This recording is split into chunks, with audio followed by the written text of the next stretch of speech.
Dans la vidéo précédente, nous avions vu comment faire en sorte que notre personnage soit animé et comment l'animer en fonction de l'orientation, de là où il regarde en fait. Ce que je vous avais demandé de faire pour vous exercer, c'était de créer une petite fonction qui anime le personnage uniquement s'il y a une touche du clavier qui est appuyée. Donc avant de passer à la correction, je vais juste vous montrer la nouvelle fonction que j'ai écrite, qui est beaucoup plus simple que la précédente. Donc en fait, ce que j'ai fait, c'est que j'ai créé une horloge que j'ai appelée time. Et tout simplement, donc j'ai supprimé tout ce que l'on a écrit hein, au niveau des FPS. Donc là, j'ai créé une horloge et donc là, c'est la petite fonction qui nous permettait d'animer notre personnage. Et tout simplement, ce que j'ai fait, c'est que j'ai dit si time.getElapsed time, donc le temps qui s'est écoulé. Si le temps qui s'est écoulé en millisecondes est plus grand ou égal à 50 millisecondes, à ce moment-là, je joue mon animation. Donc au lieu de faire le calcul qu'on avait fait précédemment, j'ai juste fait si le temps qui s'est écoulé en millisecondes est plus grand que 50 millisecondes, je joue l'animation, je fais un time.restart pour que mon horloge retourne à 0, et toutes les 50 millisecondes, eh bien, j'augmente mon animation de 1. Donc là, ça tient sur quelques lignes. Et bon, j'ai juste écrit quelque chose à l'écran qui me permet de récupérer les coordonnées de mon personnage. Au niveau de la correction, j'ai une variable booléenne, donc qui peut être soit vraie, soit fausse, qui est updateFPS, qui est égale à true. Si updateFPS est égal à true, à ce moment-là, je joue l'animation. Et comment est-ce que je fais pour savoir si updateFPS est égal à true? Eh bien, dans ma boucle while, dans laquelle je teste les événements, donc vous savez, on avait créé une fenêtre, on avait créé une boucle while avec les événements, eh bien je fais si l'événement.type, donc si le type d'événement est égal à keyPressed, donc si on appuie sur une touche de clavier, à ce moment-là je dis updateFPS est égal à true, sinon updateFPS est égal à false. Ainsi, j'ai mon personnage. Si je touche pas à mon clavier, là le personnage n'est pas animé. Par contre, si je touche à mon clavier, le personnage s'anime. Et vous voyez que l'animation est beaucoup plus lente car j'ai une image toutes les 50 millisecondes. Donc voilà pour l'animation de notre personnage. Si je n'appuie pas sur le clavier, il n'est pas animé, et si j'appuie, il est animé de façon plutôt tranquille, juste une image toutes les 50 millisecondes. C'est mieux que d'avoir 60 images par seconde, quoi. Donc voilà pour notre personnage. Donc si je me déplace à gauche de mon écran, hop, mon personnage disparaît. Ce que l'on pourrait faire pour éviter que notre personnage disparaisse hors de l'écran, c'est dire, si jamais la position de mon personnage est plus petite que 0, à ce moment-là, je veux que la position de mon personnage soit égale à 0. Donc, on avait créé une petite fonction gestion clavier dans laquelle on gérait justement le déplacement de notre personnage, et c'est un endroit parfait pour gérer la position du personnage. Donc vous allez voir, c'est très simple.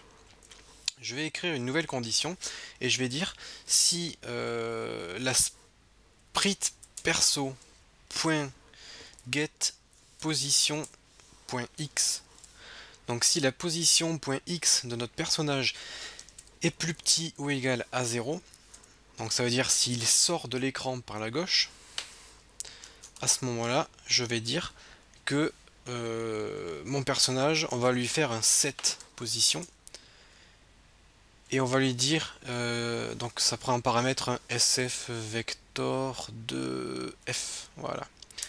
Donc je vais faire un set position, et je vais lui mettre une position de 0 sur l'axe des X, donc il ne pourra pas aller plus loin que 0, à partir de la gauche de l'écran. Par contre, en Y, je vais tout simplement récupérer sa position, donc je fais un getPosition.y, et je vais conserver sa position.y. Je vais faire exactement la même chose. Je vais faire un copier-coller de cette fonction. Et je vais dire si la position .y est plus petite que 0, eh bien je vais lui mettre une position .y égale à 0. Voilà. Qu'est-ce que j'ai fait là? Qu'est-ce que j'ai fait? Voilà. Donc si notre personnage essaye d'aller à gauche, eh bien on le met à 0. Et au niveau de la hauteur, on le laisse là où il est. S'il essaye d'aller en haut, donc au-dessus de l'écran, on le met à 0. Et on laisse la position X telle qu'elle. Je fais un petit test. Je descends, je vais à droite. Si je monte, je ne peux pas monter plus haut. Si je vais à gauche, je ne peux pas aller plus à gauche. Vous pouvez le voir ici dans ma console. Je récupère en permanence la position de mon personnage. Vous voyez les coordonnées de mon personnage qui s'affichent à gauche. Si j'essaie d'aller à gauche, vous voyez que je reste en 0. Je ne peux pas aller plus loin que 0. Donc pour récupérer les coordonnées de mon personnage, c'était facile. J'ai juste fait un std2.out et j'ai fait getPosition.x et getPosition.y. Donc ça c'est juste pour avoir une petite idée de là où se trouve mon personnage. Par contre c'est très important de retenir cette petite formule car elle va nous permettre par exemple de détecter les collisions entre le personnage et les objets du décor. Ce que je vais faire c'est que on a un cube sur notre scène. Et ce cube, je vais le mettre en position 480 par 300. Je vais lui mettre une taille de 48 par 48, car moi c'est la taille de mon personnage, vous ça restera à 32, faites bien attention. Je vais créer un deuxième rectangle, juste pour le plaisir, que je vais appeler rect2. Et je vais faire la même chose, je vais dire rect2 est égal, et lui je vais le mettre en 1000 par 1000. Et je vais dessiner le rectangle 2 également. Donc là je clique sur play, j'ai bien mon rectangle qui a été déplacé donc ici. Et mon rectangle numéro 2, il se trouve très loin, à l'extérieur de mon écran. Et je ne peux pas le voir. Donc là, ce que je vous propose, c'est de programmer un petit scrolling qui va nous permettre de faire en sorte que la caméra suive le joueur en fonction de là où notre joueur se déplace. Donc là, ça risque d'être un peu plus compliqué et je vais voir si je vais tout faire dans cette vidéo, si je vais faire une seconde vidéo. Donc une partie 2. Donc, pour créer une caméra qui se déplace, on va utiliser les vues. Donc les vues, ça va nous permettre de faire ceci. Et ça va également nous permettre de faire des jeux multijoueurs avec des écrans coupés. Donc une vue, c'est un SF View. Et je vais l'appeler View. Donc là, j'ai créé ma vue. Hop. Je vais descendre dans mon code et je vais aller ici, donc juste avant de dessiner les objets à l'écran. Et c'est là que nous allons programmer notre vue. Donc dans un premier temps, je vais dire view.reset. Je vais reset ma view, donc la réinitialiser, et en paramètre, je vais passer un float rect, donc un rectangle float, qui va prendre en paramètre le coin supérieur gauche de notre vue. Donc en gros, où est-ce que la caméra filme? Nous, elle va regarder à partir du coin supérieur gauche de notre écran. C'est-à-dire tout en haut à gauche, donc en 0, 0. Donc là, c'est la position supérieure gauche. Et on va aussi avoir le point inférieur droit. Donc la vue, ça va être un rectangle Et nous, le coin inférieur droit, ça sera 800 par 600, car notre fenêtre fait 800 par 600. Par contre, c'est pas très propre de faire comme ça. Je vais faire comme ça parce que c'est plus simple pour moi, pour ma vidéo. Par contre, ce que je vous propose, vous, c'est de créer des variables screen dimension, ou largeur fenêtre, hauteur fenêtre, et de mettre largeur fenêtre, hauteur fenêtre, plutôt que des constantes dans le code. Donc moi, tout ce que je dis, c'est que je crée une vue qui fait la taille de mon écran. Voilà. Donc une fois qu'on a créé notre vue, on a la possibilité de faire des zooms, etc. Donc ça, je vous montrerai un petit peu plus tard si on fait des jeux multijoueurs avec un écran coupé en 2 ou en 4. Et là, ce que je vais faire, c'est que je vais créer un vecteur 2 qui sera la position. Et la position sera égale à 400 par 300.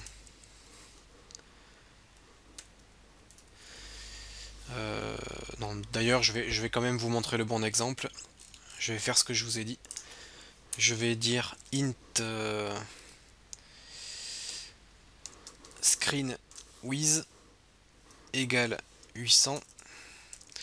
Screen height est égal à 600. Voilà. Donc j'ai créé la hauteur et la largeur de ma fenêtre. Je vais faire ça tout propre. Voilà. Et là, ça sera screen width divisé par 2 et la hauteur divisée par 2. Donc ma position est égale au centre de mon écran. Je prends la largeur divisée par 2 et la hauteur divisée par 2. Donc là, c'est le centre de mon écran. Mais je vais modifier cette position. Je vais dire position.x est égal à spriteperso.getPosition.x. Donc là, je récupère la position.x de mon personnage, donc qui sera à 0, 0. Par contre, je vais mettre plus 24. Plus 24 car mon personnage fait 48 pixels de large. 48 divisé par 2, ça fait 24. Du coup, j'additionne par 24 pour que ma position.x soit égale au centre de mon personnage. Donc vous, ça sera plus 16. Car votre personnage fait 16 pixels. Ce que je peux faire, c'est même marquer block size divisé par 2, car block size est égal à 48. Je vais mettre des parenthèses pour le calcul. Et enfin, je vais soustraire par screen width, donc la largeur de mon écran divisé par 2. Donc ma position.x sera égale à la position de mon personnage, au centre de la position de mon personnage, moins la moitié de la largeur de mon écran. Je vais faire exactement la même chose pour y, et en fait, ce petit calcul va nous permettre de centrer notre caméra par rapport à l'écran.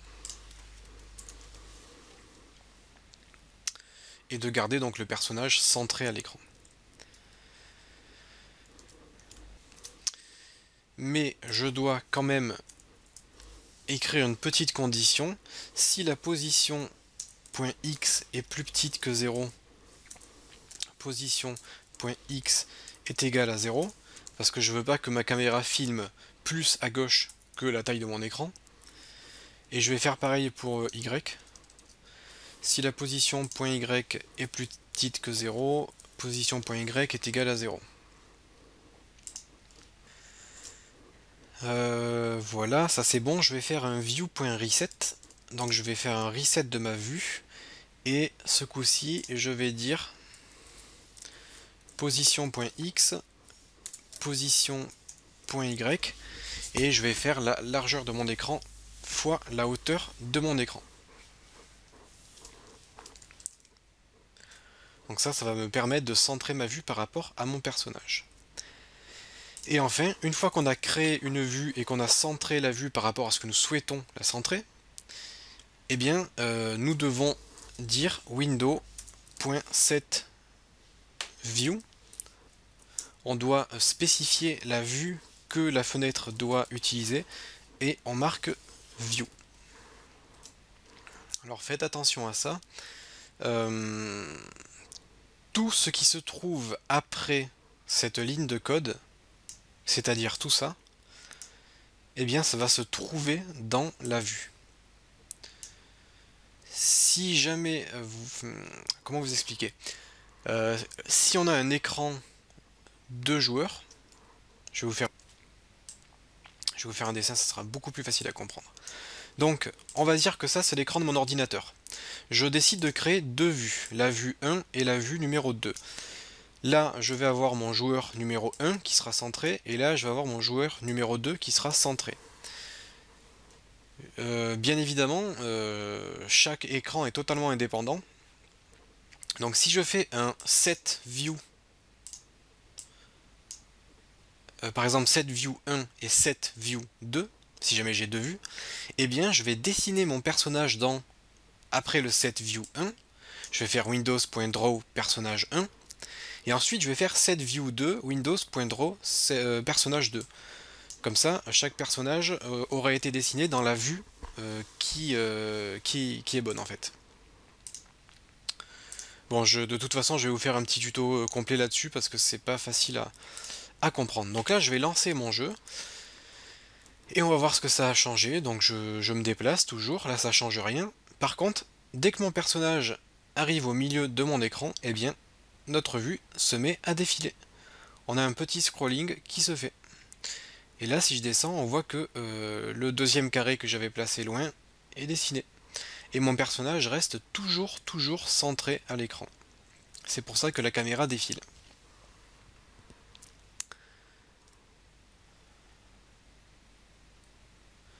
Par contre, dès que je me rapproche du bord, la caméra arrête de défiler, car je lui ai dit que sa position ne pouvait pas être inférieure à 0.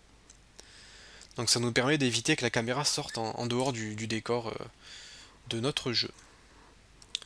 Je vais juste essayer de faire un petit test en direct devant vous. Je vais dire window.setView et là je vais mettre je sais plus ce que c'est. Je crois que c'est window. Et là c'était get default view.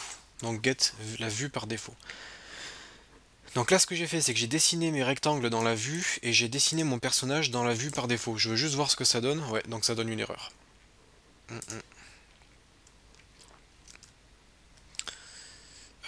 Parce que j'ai oublié en fait les parenthèses ici. Voilà.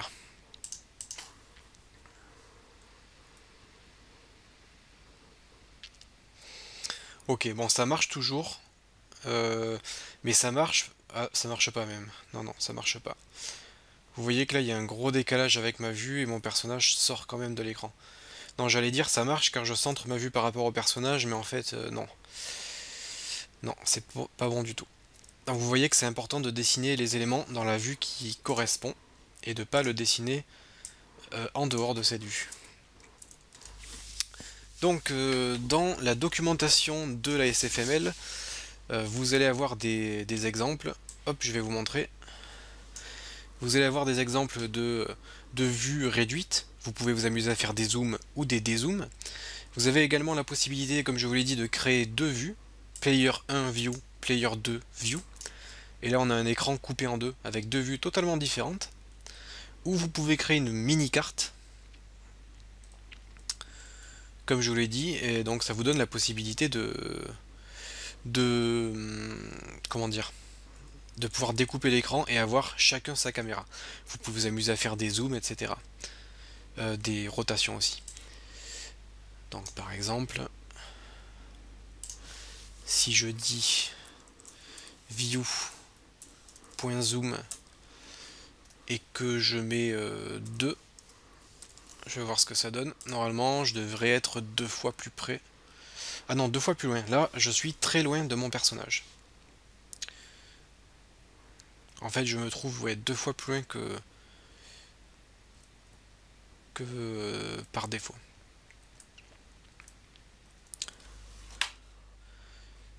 Donc là, j'ai des tiles de 24 pixels, vu que je suis 2 fois plus loin. Et si vous voulez vous rapprocher, vous écrivez 0.5 f. F pour dire flotte. Et là, si je clique sur play,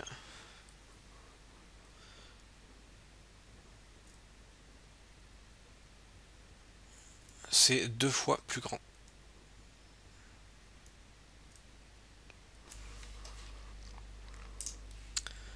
Donc voilà pour les vues avec la SFML.